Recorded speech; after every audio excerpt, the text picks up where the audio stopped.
சத்தியத்தை போதிக்கிறது யாரு? அப்ப கிருபையும் சத்தியத்தையும் ரெண்டையும் போதிச்சா மக்களுக்கு புரியும்.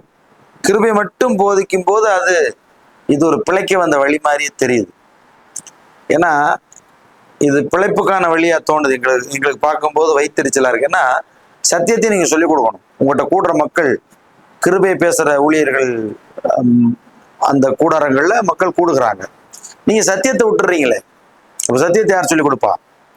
அப்ப பாஸ்டர்ஸ் சத்தியத்தை மட்டும் சொல்லும் போது மக்களுக்கு என்ன செய்யுது? போர் அடிக்குது. இயேசுவை பாருங்க, கிருபையை சொல்லிக் கொடுத்தாரு, சத்தியத்தை சொல்லிக் கொடுத்தாரு. அப்போஸ்தலன் பவுலை பாருங்க, கிருபையை சொல்லிக் கொடுத்தாரு, சத்தியத்தை சொல்லிக் கொடுத்தாரு. பேதுருவை பாருங்க, கிருபையை சொல்லிக் கொடுத்தாரு, சத்தியத்தை சொல்லிக் கொடுத்தாரு. அப்ப கிருபையையும் சத்தியத்தை பைபிள் சொல்றது, அவர் கிருபையினாலும் சத்தியத்தினால் நிறைந்தவராய்.